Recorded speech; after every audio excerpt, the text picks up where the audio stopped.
আসসালামু আলাইকুম ওরহমতুল্লাহি ওবরাকাতুহু। আলহামদুলিল্লাহ ওয়াসসালাতু ওয়াসসালামু আলা রাসূলিল্লাহি ওয়া বাদ। প্রাণপ্রিয় দর্শক, দেশ দেশের বাইরে পৃথিবীর যে প্রান্ত থেকে পবিত্র রমাদানের পড়ন্ত বেলায় এখন টেলিভিশনের পর্দায় আমাকে দেখছেন, আমি ইসমাইল ইবনে মুজাম্মেল হক আপনাদের সকলকে জানাচ্ছি আন্তরিক মোবারকবাদ। ফার্মফ্রেশ নিবেদিত সংযমের অর্থনীতি অনুষ্ঠানটির সহ পৃষ্ঠপোষকতায় রয়েছে ইজি ফ্যাশন লিমিটেড। প্রতিদিন ইফতারের পূর্বে আমরা আপনাদেরকে আমাদের জীবনের সাথে সংশ্লিষ্ট অন্যতম অধ্যায়, আমাদের অর্থনৈতিক দিক, আমাদের আত্মসংযম, আমাদের দান অনুদান, আমাদের রিজিক, আমাদের চাকরি ব্যবসা সকল কিছুতে আল্লাহ সুবহানাহু ওয়া তাআলা আমাদেরকে কি মূল নির্দেশনা দেন, এই বিষয়গুলো বিভিন্ন বিষয়ের আলোকে আপনাদের উপহার দেওয়ার চেষ্টা করি। স্টুডিওতে থাকেন আমাদের বিশিষ্ট একজন মেহমান, পরিচয় করে দিচ্ছি। আজকে আমাদের স্টুডিওতে মেহমান হিসেবে পেয়েছি কর্নেল মোস্তফা রাসেল আল রশিদ। ধন্যবাদ, আপনাকে অনেক মোবারকবাদ আমাদের সময় দেওয়ার জন্য। আমরা রমাদানের একেবারে শেষ দিকে, যেহেতু আপনাকে আজকে অতিথি হিসেবে পেয়েছি মোহতারাম, আপনার মাধ্যমে আজকে রমজানের দান অনুদানের বিষয়টি একেবারে শেষ দিকে এসে রসুল সাল্লাল্লাহু আলাইহি ওয়াসাল্লাম দান অনুদান বাড়িয়ে দিতেন, নিশ্চয়ই আপনি জানেন। আমাদের দর্শকদের জন্য দান অনুদানের প্রতি উদ্বুদ্ধ করতে আমরা এই পর্বটি আজকে আপনার মাধ্যমে উপহার দিতে চাই। পবিত্র কোরআনে আল্লাহ সুবহানাহু ওয়া তাআলা অসংখ্য জায়গায় যে বিষয়টির ব্যাপারে বারবার বলেছেন, এবং খুবই মজার বিষয় হচ্ছে যে আমি যতটুকু পড়েছি কোরআনে, যে আল্লাহ কিন্তু বারবার সালাত আদায়ের কথা বলেননি, বারবার রোজা রাখার কথা বলেননি, বা সিয়াম পালনের কথা বলেননি, কিন্তু তিনটি বিষয় আল্লাহ বারবার বলেছে তোমরা বারবার করতে থাকো। তার মধ্যে একটি হচ্ছে সাদাকা। কেননা আল্লাহ রিজিকটা সবাইকে সমভাবে দেননি। জি, সূরা আল আনামের শেষ আয়াতটি যদি আমরা দেখি 165, এখানে আল্লাহ সুবহানাহু ওয়া তাআলা কিন্তু বলছেন যে আমি সমাজে কারো উপর কারো মর্যাদা দিয়েছি। সামাজিক প্রতিষ্ঠা আর্থিকভাবে কিংবা সামাজিকভাবে হতে পারে, কিন্তু এটা তাকে দিয়েছি এই কারণেই যে আমি তাকে দিয়ে এটা পরীক্ষা করতে চাই যে আমি তাকে দিয়েছি। অর্থাৎ আমাদেরকে যা আল্লাহ দিয়েছেন আর্থিকভাবে যে সঙ্গতি, সেটার সাথে যাদের নেই তাদেরকে পৌঁছে দেওয়ার একটা বিষয় আছে। আর রমাদানের সাথে কেন এটা আরও বেশি জরুরি, কেননা রমাদান মাসটাই হচ্ছে রহমতের। এখানে আল্লাহ এত বেশি প্রত্যেকটা বিষয়ের প্রতিদানের কথা বলেছেন যে আল্লাহ রাসূল সাল্লাল্লাহু আলাইহি ওয়াসাল্লামের হাদিস কিন্তু আছে যে 70 গুণ বাড়িয়ে দেয়া হয় প্রত্যেকটি কাজে। সাদাকার বিষয়টিও রাসূল সাল্লাল্লাহু আলাইহি ওয়াসাল্লামের সাথে যদি তার জীবনীর সাথে আমরা মিলিয়ে দেখি, যে রমাদানের শেষের দিকে যখন জিবরিল আলাইহিস সালাম নিজে চলে আসতেন এবং রাসূল সাল্লাল্লাহু আলাইহি ওয়াসাল্লামকে কোরআনটা বারবার পড়াতেন, উনি পড়তেন এবং উনি শুনতেন, ঠিক সেই সময়টা রাসূল সাল্লাল্লাহু আলাইহি ওয়াসাল্লামের ব্যাপারটা বলা আছে হাদিসে সহিহ রিওয়ায়াতে, যে তিনি বেগবান বায়ুর মতো দানশীল হয়ে যেতেন। এমন কোনো ঘটনা কখনো পাওয়া যায় না যে আমাদের প্রিয় নবী মুহাম্মদুর রাসূলুল্লাহ সাল্লাল্লাহু আলাইহি সাল্লামের কাছে কেউ কিছু চেয়েছে কিন্তু পাননি। এমনকি নিজের চাদরটা উনি খুলে দিয়েছেন, যে চাদরটা কিছুক্ষণ আগে তাকে উপহার দেওয়া হয়েছে। তাই আমাদের রমাদানে সবচেয়ে একটা অন্যতম ভালো কাজ হতে পারে, সেটা হচ্ছে যাদের আমাদের মতো সঙ্গতি নেই এবং যে সম্পদটা আল্লাহ আমাদেরকে পরীক্ষা স্বরূপ দিয়েছেন সেটা তাদেরকে দিয়ে দেওয়া। কোরআন আরেকটি আয়াতে আল্লাহ কিন্তু বলছেন যে তোমাদের সম্পদে তাদের অংশ রয়েছে, কাদের? যাদেরকে আল্লাহ দেননি পরীক্ষা করার জন্য। তাই এটা খুবই প্রাসঙ্গিক। তো রমাদানে যদি আমরা আমাদের যারা সঙ্গতিপূর্ণ, আমাদের যাদের আর্থিক অবস্থা ভালো, তাদেরকে যদি আমরা যদি একটু এগিয়ে এসে তাদেরকে সাদাকার মাধ্যমে আল্লাহর কাছে প্রতিদান পাবো, একই সাথে আমাদের এই ভাই বোনগুলো একটু ভালো খেতে পারেন, একটু ভালো পড়তে পারেন। এটি তো ইসলামের অন্যতম সৌন্দর্য, এবং আল্লাহ সুবহানাহু ওয়া তাআলা এই বিষয়েই মানুষকে উদ্বুদ্ধ করেছেন বেশি। অনেক ধন্যবাদ মোহতারাম। দান অনুদানটা মূলত কোন ইয়েতে করা উচিত, মানে প্রাধান্য দেওয়া উচিত কাদেরকে বলে আপনি দর্শকদেরকে? পবিত্র কোরআনে আমি যতটুকু পড়েছি, আমি সাধারণ একজন মানুষ হিসেবে বলতে চাই যে এখানে আল্লাহ কোরআনে দুরকম মানুষের কথা বলেছেন, ফাকির এবং মিসকিন। তো আসলে এমন কিছু মানুষ আছে যারা মানুষের কাছে হাত পাততে লজ্জা করে, কিংবা তাদের আত্মসম্মানে বাঁধে, কিংবা তারা আল্লাহর উপরে নির্ভর করেন। এই মানুষগুলোকে যদি আমরা একটু খুঁজে খুঁজে দিতে পারি, তাহলে তাদের প্রয়োজনটা পূরণ আগে হতো, কারণ তারা মানুষের কাছে চায় না তারা। কিন্তু আমাদের দেশে আমরা দেখেছি, যদিও এটা খুব মাঝে মাঝে খারাপ লাগে, যে রাসূল সাল্লাল্লাহু আলাইহি ওয়াসাল্লামের কাছে একজন কিন্তু এসেছিলেন ভিক্ষা চাওয়ার জন্য। রাসূল কিন্তু তাকে ভিক্ষা দেননি, বরং তাকে একটা কাজের সংস্থানের ব্যবস্থা করেছেন। বলেছেন যে তোমার কাছে কিছুই নেই। শেষ পর্যন্ত উনি কি করলেন? সর্বস্ব যতটুকু আছে সেটা দিয়ে কুড়াল দিয়ে মানে তার শারীরিক সুস্থতা দেখে আমরা অনেক সময় মিস ভাবে জানি যে আল্লাহ রাসূল সাল্লাল্লাহু আলাইহি ওয়াসাল্লাম ফকির বা মিসকিন বা কেউ চাইলে সেটা মনে হয় ফকির ছিল যে চাইতো, আসলে চাওয়ার একটা ছিল, মাত্রা ছিল, কে চাইবে কাকে চাইতে হবে। জি, তাকে কিন্তু আল্লাহ রাসূল সাল্লাল্লাহু আলাইহি ওয়াসাল্লাম কি করলেন যে তার একটা হালাল রিজিকের ব্যবস্থার ব্যাপারে উনি তাকে কাজের ব্যবস্থা দেশ দিলেন। তো আমাদের আসলে বাংলাদেশে যদি আমরা দেখি যে অনেকেই হাত পাচ্ছে, কিন্তু তাদের হয়তো সেই প্রয়োজনটা সেরকম না, তাদের তুলনায় যারা হাত পাচ্ছে পাচ্ছেন না। এবং এই ক্ষেত্রে আমার কাছে মনে হয় যে আত্মীয়তার বন্ধনকে বাড়ানোর বিষয়টা আসে। আত্মীয়দের মধ্যে অনেকেই আছেন যারা দিনভাবে জীবনযাপন করছেন। জি, আমরা এই আত্মীয়তার বিষয় নিয়ে একটু ডিটেলস আলোচনা চাইবো আপনার মাধ্যমে। আমাদের বিরতির একটু সময় হলো, আমরা পরে আপনার কাছে আসবো। দর্শক দেখছেন ফার্মফ্রেশ নিবেদিত সংযমের অর্থনীতি। সময় হলো ছোট্ট একটু বিরতিতে যাওয়ার, থাকুন আমাদের সাথে, ফিরে আসছি ইনশাআল্লাহ।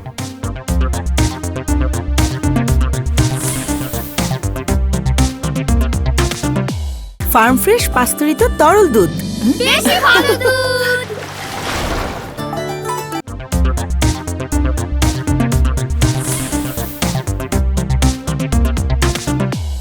আল্লাহুম্মা সাল্লি ওয়া সাল্লিম আলা নবিয়িনা মুহাম্মদ। দুরূদ সালামের সাথে বিরতির পর আরও একবার স্বাগত জানাচ্ছি। এখন টেলিভিশনের ইফতার পূর্ব বিশেষ আয়োজন ফার্মফ্রেশ নিবেদিত সংযমের অর্থনীতি। অনুষ্ঠানটির সহ পৃষ্ঠপোষকতায় রয়েছে ইজি ফ্যাশন লিমিটেড। আমরা রমাদানের দান অনুদান নিয়ে আজকে কথা শুনছিলাম। আমাদের স্টুডিওতে রয়েছেন একজন বিশেষ মেহমান, কর্নেল মোস্তফা রাসেল আল রশিদ। আমরা বিরতির পূর্বে আপনার কাছে দান অনুদান আত্মীয় স্বজনকে কেন করা উচিত, আপনি এই প্রশ্নটি রেখেছিলাম যে কাদেরকে করবে এবং আত্মীয় স্বজনকে প্রাধান্য কেন দেওয়া উচিত। আল্লাহ কোরআনে কিন্তু আত্মীয়তার বন্ধনকে সুদৃঢ় করার বিষয়ে বলেছেন এবং হুঁশিয়ারি দিয়েছেন যে আমি তাদেরকে ক্ষমতা প্রদান করলে তারা হয়তো সালাত তরক করবে কিংবা আত্মীয়তার বন্ধনকে তারা ছিন্ন করবে। অর্থাৎ যতগুলো কাবিরা গুনাহ আছে তার মধ্যে একটি হচ্ছে আত্মীয়তার বন্ধন ছিন্ন করা। এবং একটি হাদিসে উল্লেখিত আছে, আল্লাহ রাসূল সাল্লাল্লাহু আলাইহি ওয়াসাল্লাম বলছেন, এটা হাদিসে কুদসি, যে আল্লাহ বলছেন যে আমার আরশের সাথে সম্পৃক্ত আছে রেহেম, এবং রেহেমটা হচ্ছে আত্মীয়তার বন্ধন। তো যে আত্মীয়তার বন্ধনকে ছিন্ন করবে সে জেনে রাখুক সেজন্য আমার সাথে সম্পর্কটা ছিন্ন করছে। আল্লাহ রাসূল সাল্লাল্লাহু আলাইহি ওয়াসাল্লামের হাদিসে বর্ণিত হয়েছে, সহিহ বুখারী এবং সহিহ মুসলিমে মুত্তাফাকুন আলাইহি হাদিসটি। এখানে উল্লেখিত আছে যে তার নিজের রিজিক এবং আয়ু বাড়াতে চায় সেজন্য আত্মীয়তার বন্ধনকে দৃঢ় করে। তো আজকে আমাদের যে বিষয়টি সেটি হচ্ছে যে সাদাকা এবং দান, তাহলে আমরা কাকে করব? সেখানে প্রায়োরিটি অবশ্যই অগ্রগণ্যতা আসা উচিত আত্মীয় স্বজনদের।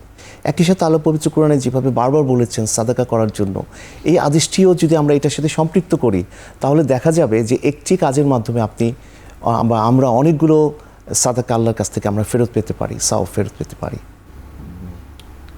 অনেক শুকরিয়া মোহতারাম। আমরা দ্বিতীয়ত আরেকটি বিষয় আপনার কাছে জানার চেষ্টা করব, সেটি হলো আপনি বিরতির পূর্বে বলছিলেন রাসূল সাল্লাল্লাহু আলাইহি ওয়াসাল্লাম কাজের ব্যবস্থা করে দিয়েছিলেন, এরকম ঘটনা আমাদের হাদিস শরীফে আমরা পাই।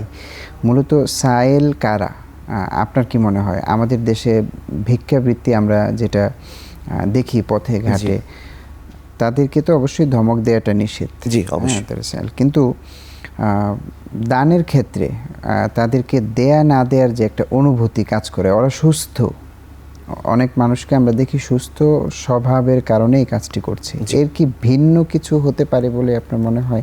আমাদের বর্তমান সমাজ ব্যবস্থায় তাদেরকে পুনর্বাসন অথবা রাষ্ট্রীয়ভাবে কোনো উদ্যোগ নেওয়া যায় বলে আপনি মনে করেন?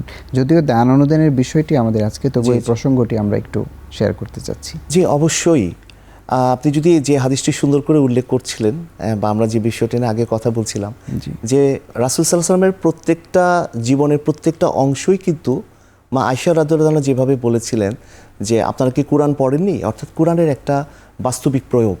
তো আমরা যেই বিষয়টি নিয়ে প্রথমে কথা বলছিলাম, যদি একটু লক্ষ্য করি, রাসূল কিন্তু একটা কর্মসংস্থানের ব্যবস্থার একটা উপায় বলে দিয়েছিলেন। বাংলাদেশে এরকম অনেকে আছে বেকার, যাদেরকে আমরা ভোকেশনাল ট্রেনিং কিংবা ছোট ছোট ক্ষুদ্র, আমরা তো একটু জানি ইতিহাস ঘাটলে যে বাংলাদেশের যে ক্ষুদ্র শিল্প, যেগুলো হাতে বুনন করা কিংবা গৃহস্থালী যাদের সামর্থ্য আছে বা অল্প টাকায় তারা কিন্তু এই ধরনের কিছু প্রোডাক্ট তৈরি করতে পারে। এবং বাংলাদেশ কিন্তু is a country of the consumers, there are so many consumer, যে তাদের বলা হয় যে ব্যবসার একটা স্বর্গরাজ্য বাংলাদেশ। তো তাদের হাতে যদি আমরা অনেক বেশি ভোক্তা আছে, তো ভোক্তাদের চাহিদা পূরণ করার জন্য যদি আমরা কটেজ যে ইন্ডাস্ট্রিজ একসময় বাংলাদেশ খুব বিখ্যাত ছিল, যে ছোট ছোট ঘরের মধ্যে, যেটা আমরা চায়নাতেও দেখতে পাই, যে অনেক বড় বড় চাহিদা কিন্তু আমাদের গৃহ থেকে হতে পারে। আমি সেনাবাহিনীতে দেখেছি যে আমাদের যখন চায়নার সাথে কিছু কিছু কেনাকাটার ক্ষেত্রে আমরা দেখেছি কিছু আর্মস, তারা শর্ট আর্মস বা এটাকে স্মল আর্মস বলে, তারা কিন্তু ছোট ছোট কটেজ আকারে তারা উৎপাদন করছে এবং তারা রাষ্ট্রীয়ভাবে এটার মাধ্যমে অনেক বেশি মুনাফা লাভ করতে পারে। আমি একদম সর্বোচ্চ পর্যায়টা নিয়ে আসার সাথে কানেক্ট করার চেষ্টা করছি।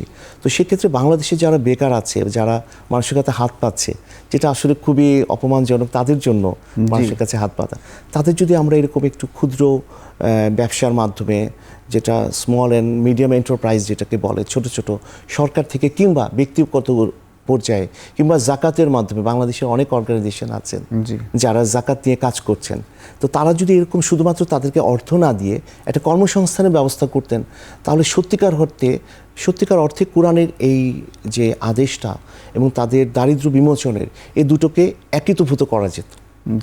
এবং এতে কিন্তু আমাদের ব্যক্তি পর্যায়ে আমরা এগিয়ে আসতে পারি। যেমন আমাদের কাছে যারা হাত পাচ্ছে আত্মীয় স্বজনদের মধ্যে, আমরা যদি তাদের একটু সেলাই মেশিন কিনে দিতে পারি, তারা কিন্তু ছোট করে শিখে নিতে পারে।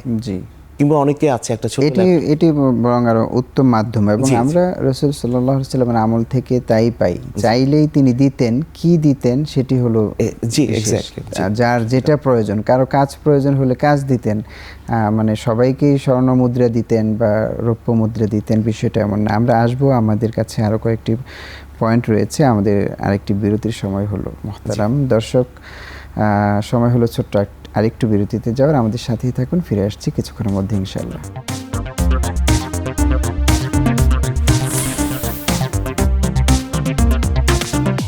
ফার্ম ফ্রেশ পাস্তুরিত তরল দুধ, বেশি ভালো দুধ।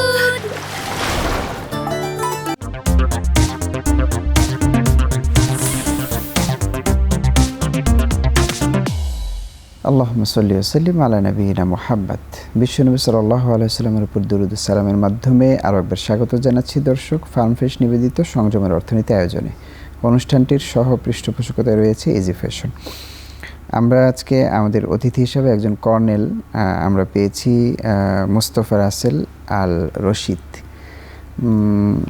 বিরতির পূর্বে আপনার মাধ্যমে জানছিলাম দান অনুদান, রমাদানের একেবারে শেষ দিকে আমরা আমাদের আয়োজনটি অর্থনীতি রিলেটেড। আমরা দান অনুদানের পরিধিটা কেমন হওয়া উচিত, এই বিষয়টা এখন আপনাদের কাছে, আপনার মাধ্যমে দর্শকদের কাছে পৌঁছানোর চেষ্টা করব। আপনি আত্মীয় স্বজনের কথা বলছেন, আমরা মিসকিনদের ব্যাপারে, ফকির মিসকিনদের বিষয়গুলোকে আমরা টেনেছি, কিন্তু এটার পরিধিটা কেমন হওয়া উচিত বলে আপনি মনে করেন? রাস্তার ফকির অথবা আত্মীয় স্বজন, দুইটার মধ্যে কি সামঞ্জস্যতা? জি, আমাদের আসলে খুব দুঃখজনক হলো সত্য যে ভিক্ষাবৃত্তিটা কিন্তু একটা পেশায় পরিণত হয়েছে। জি, এবং আমরা কিন্তু এর অংশীদার। জি, কিভাবে আমরা তাদেরকে দিয়েও তাদেরকে উদ্বুদ্ধ করছি, সুস্থ সবল একজন মানুষ ভিক্ষাবৃত্তিতে এগিয়ে যাচ্ছে। একই সাথে এটার পিছনে কারণও আছে যে বেকার হয়তো থাকার কারণে, কর্মসংস্থান না থাকার কারণে কিন্তু তারা অনেক সময় এটার সাথে জড়িত হয়ে যাচ্ছে।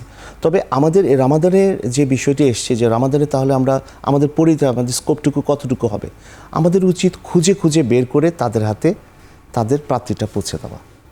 অর্থাৎ আপনি আসলে যার প্রয়োজন, যার প্রয়োজন, আপনি যদি একটু চেষ্টা করি আমরা, তাহলে কিন্তু দেখবো যে অনেকেরই প্রয়োজন রয়েছে। আপনি নিজেই বুঝতে পারবেন বা আমরা বুঝতে পারবো যে আমি জাকাতের টাকা কিংবা যে সাদাকাটা আমি দিব, কাকে দিলে সবচেয়ে বেশি কাজে লাগবে এবং সেটার জন্য তার কর্মসংস্থানে সহযোগী হয়।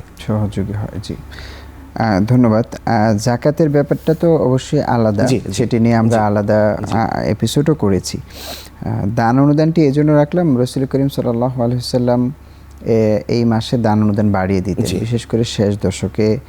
আমরাও দান অনুদান কম বেশি করার চেষ্টা করি, কিন্তু যে বাস্তবতা আপনি তুলে ধরলেন আপনার দৃষ্টিভঙ্গি থেকে, আমাদের দেশে ব্যাপারগুলো একটু কঠিন। রাস্তায় আমরা যাদেরকে হাত পাততে দেখি তাদের বিষয়গুলো আমরা কম বেশি সবাই জানি, কিন্তু প্রকৃত পক্ষে আমার মনে হয় যে আমাদের নিকট আত্মীয় অবশ্যই। একেবারে যারা বলতে পারছে বলতে না, পারছে কোরআনে না। মূলত মিসকিন বলতে জি, তাদেরকেই বলা তাদেরকে হয়েছে। বোঝাচ্ছে। আমরা আপনি যেহেতু আজকে আমাদের অনুষ্ঠানে এসেছেন, আপনাদের বাংলাদেশ সেনাবাহিনীর পক্ষ থেকে বাংলাদেশের এই বিষয়টিতে কোনো উদ্যোগ আছে কিনা? যে আপনি জেনে অত্যন্ত খুশি হবেন যে বাংলাদেশ সেনাবাহিনী সকল সময়ই জি। সাধারণ মানুষের পাশে ছিল। এটা একটা পরীক্ষিত একটা সত্য। আমি আমার দীর্ঘ জীবনে দেখেছি যে এই রামাদান ভিত্তিক আমাদের যে কাজগুলো হয় তার মধ্যে একটা অন্যতম হচ্ছে যে আমাদের যারা তৃতীয় এবং চতুর্থ শ্রেণীর কর্মচারী আছেন, জি। আপনি নিশ্চয়ই জেনে থাকবেন যে এখানে শুধুমাত্র যারা কম্বেটেন্ট, নন কম্বেটেন্টও আছেন, যে যারা অসামরিক, তাদের অনেকেরই আছে যে আর্থিক অবস্থাটা তেমন নয় যেমন অন্যদের আছে। তো রামাদান ভিত্তিক অনেক সময় ঈদের আগে একটা বড় অংশ আমাদের সাদাকার অংশ তাদের জন্য নির্ধারিত থাকে। মানে আপনাদের এটা নিজস্ব ব্যবস্থাপনায় আছে। নিজস্ব ব্যবস্থাপনা এবং প্রাতিষ্ঠানিকভাবেও প্রত্যেকটা প্রতিষ্ঠানে যারা গরিব, যারা দুস্থ, আবার অনেকে আছে যে কিছু কাজের সাথে জড়িত থাকে না, যেমন লন্ড্রি সার্ভিস থাকে, কিংবা যারা আরো একটু নিচু কাজ করে, পরিচ্ছন্নতা কর্মী, তাদের পরিবার আত্মীয় স্বজনের হাতে ক্যাটাগরির দিক থেকে তাদের খাবার পৌঁছে দেওয়া হয়, কখনো পোশাক কিনে দেওয়া হয়। আচ্ছা, এটা শুনে অত্যন্ত মানে খুশি লাগলো, মাশাআল্লাহ। আমরা একেবারেই শেষ পর্যায়ে চলে এসেছি মোহতারাম। আপনি আমাদেরকে আজকে সময় দেওয়ার জন্য আন্তরিক কৃতজ্ঞতা প্রকাশ করছি। আমি আন্তরিকভাবে আপনাদের প্রতি কৃতজ্ঞ আমাকে ডাকার জন্য, দুটো কথা বলার জন্য। জি, শুকরান জাযাকাল্লাহ। আল্লাহ তাআলা আপনাকেও আমাদেরকে কবুল করুক। দর্শক, একেবারেই শেষ পর্যায়ে আমরা আপনাদের কাছে আহ্বান রাখবো, কোরআন নাজিলের মাস, আসুন কোরআনের সাথে সম্পর্ক জুড়ি। নাম্বার 2, আমাদের অর্থনৈতিক জীবন যদি স্বচ্ছ না হয়, আল্লাহ সুবহানাহু ওয়া তাআলার কাছে কিয়ামতের দিন যেই কয়েকটি প্রশ্নের উত্তর না দিয়ে এক কদম সামনে যাওয়া যাবে না। এর মধ্যে হলো কোন পথে সম্পদ অর্জন আমরা করেছি এবং কোন পথে খরচ করেছি। এই বিষয়টা যদি আমরা ক্লিয়ার না হই, হালাল হারামকে না বাছি, তাহলে কিয়ামতের দিন আমরা আল্লাহ সুবহানাহু ওয়া তাআলার কাছে লজ্জিত হব। এটিই হলো চূড়ান্ত কথা। কোরআন আমাদের যে হালাল হারামের নীতি বলে, তার মধ্যে প্রথম এবং প্রধান মোটা দাগে হালাল হারাম হলো আমার রিজিক, আমার রুজিরুটি, আমার ব্যবসা, আমার চাকরি, আমার লেনদেন, এই সব কিছুতে আমি স্বচ্ছ কিনা, হালাল পথে কিনা। রমাদানের এই মাসটা তখনই আমাদের আমল ইবাদত সার্থক হবে যখন আমরা কোরআনের নির্দেশ মেনে হালাল পথে আমাদের রিজিক অর্জন করব। আল্লাহ সুবহানাহু ওয়া তাআলা তখনই আমাদেরকে বারাকা দান করবেন। সংযমের অর্থনীতি অনুষ্ঠানের মূল উদ্দেশ্যই হলো আমাদের অর্থনৈতিক জীবনটা সচ্ছল হওয়া। আমরা দান করব, আমরা জাকাত দিব, আমরা এই যে রমাদান শেষ হচ্ছে ফিতরা দিব, সাদাকাতুল ফিতর আদায় করব, আমরা গরিব দুঃখী মানুষের মুখে হাসি ফোটাবো। কিন্তু আমি যদি আমার যে ইনকাম সোর্স এটিকে হালাল বা হারাম কিনা সেটি চিন্তা না করি, তাহলে আল্লাহ সুবহানাহু ওয়া তাআলার কাছে এই দান অনুদান, এই রমাদান, এই সিয়ামে কিয়ামের কোনো মর্যাদা থাকবে না। আল্লাহ তাআলা আমাদেরকে ক্ষমা করুন, আমাদেরকে হালাল পথে রিজিক অর্জন করার তৌফিক দান করুন। আজকে বিদায় নিচ্ছি, দেখা হবে আগামী দিন নতুন কোনো অতিথি, নতুন কোনো বিষয়ের সাথে ইনশাআল্লাহ। আসসালামু আলাইকুম ওয়া রাহমাতুল্লাহি ওয়া বারাকাতুহু।